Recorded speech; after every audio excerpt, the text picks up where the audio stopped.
सभी को ओम, सभी को नमस्कार। हृदय की अनंत गहराइयों से पुनः नमस्कार।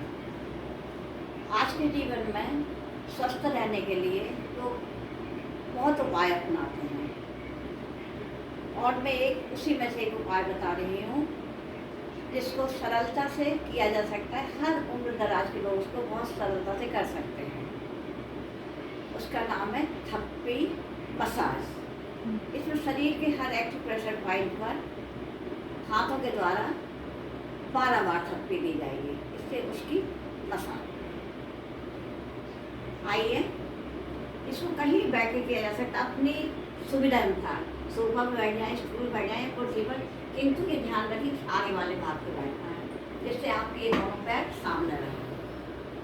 अब मैं इस मसाज को एक भजन के साथ प्रस्तुत कर रही हूँ, इसमें आप लोग भी साथ में करिए। चलिए सुनो।